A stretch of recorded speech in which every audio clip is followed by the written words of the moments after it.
இன்றைக்கி நம்ம வீட்டில் என்னாச்சுன்னு பார்த்தீங்கன்னா, நம்ம ஆடு கத்திக்கிட்டே இருந்துச்சுங்க. எதுக்கு கத்துது அப்படின்னு நினச்சிக்கிட்டே இருந்தேன். சரி கீழே இரை கொண்டு போகும்போது போவோமே அப்படின்னு நினச்சி கீழே இரை கொண்டு போனோம். கொண்டு போனோடனே ஆட்டுக்கெல்லாம் இரை வச்சாச்சு. இரை வச்சதும் கத்திக்கிட்டே இருந்துச்சு. எதுக்கு கத்துது அப்படின்னு பார்த்தாச்சுன்னா, அது குட்டி போட்டுருச்சுங்க.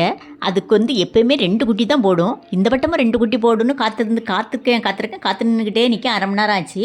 அது ஒரு குட்டியோடு அப்படியே ஸ்டாப் ஆகிட்டு, இவ்வளோ நேரம் காத்து நின்னது வீணாக போச்சடா அப்படின்னு யோசிச்சுக்கிட்டு, சரி இந்த குட்டியை நம்ம கீழே போட்டாச்சுன்னா அது பாவமே அப்படின்னு மண்ணில் கிடக்கு, இதை தூக்கி நம்ம மாடியில் கொண்டு போட்டுருவோம் அப்படின்னு நினச்சேன். அது அந்த குட்டியை நக்கிக்கிட்டே இருக்குது. அது எந்திரிச்சு கூட அதை பராமரிக்க மாட்டேங்குது. படுத்துக்கிட்டே அது எல்லா வேலையும் தாய் மகளுக்கு பார்த்துக்கிட்டு இருக்கேன். மகனான்னு கூட எனக்கு அது பார்க்க தெரியல. நான் அதை தூக்கி பார்க்கவே இல்லை. சரி குட்டி போட்டது வர யோகண்டா அப்படின்ட்டு மாடிக்கு தூக்கிட்டு வந்தாச்சு. தூக்கிட்டு வந்த உடனே அது பால் குடிக்க வந்துச்சு. எல்லாருமே சொல்லுவாங்க, முதல்ல பாலை அது கொடுக்கக்கூடாது, அது கறந்துடணும், அது கடம்பாக இருக்கும், குட்டிக்கு செமிக்காதுன்னு சொல்லுவாங்க.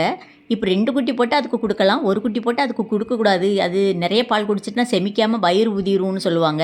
அதனால என் பையனை பிடிக்க சொன்னேன், அவன் பிடிச்சான். அந்த பாலெல்லாம் கறந்தாச்சு. கறந்த உடனே அந்த பாலை கறந்து என்னடா செய்யலாம் அப்படின்னு யோசிச்சுக்கிட்டு இருந்தேன். என் பையன் கடம்பா கிண்டலாமாம்மா அப்படின்னா, அது கிண்டுனா நல்லா இருக்காதியா அப்படின்னு திரும்பி பார்த்தாச்சுன்னா நம்ம ராணி மட்டமல்லாக்கள் அப்படியே மலர்ந்து கிடக்கிறா பாவம் போல். இனிமேல் என்னடா செய்ய அப்படின்ட்டு அந்த குட்டிக்கு நம்ம ராணிக்கே வச்சிடலாமே அப்படின்ட்டு அந்த பாலை ராணிக்கு ஊற்றி வச்சேன். ராணியை பாருங்களேன், அவள் படுத்த படுக்கையில் அப்படியே கிடக்கிறா சில மாதிரி. எதுக்கு அப்படி உறைஞ்சி கிடக்கான்னு எனக்கே தெரியல. எப்போ பார்த்தாலும் அவள் அந்த இடத்த விட்டு அவள் எந்திக்கவே மாட்டா. அதனால் அவளுக்கு அந்த பாலை கொண்டு ஊற்றிடுவோம் அப்படின்ட்டு சரி பாம்போல் படுத்துருக்காளேன்னு அந்த பாலை கொண்டு அவளுக்கு கொண்டு ஊற்றியாச்சு.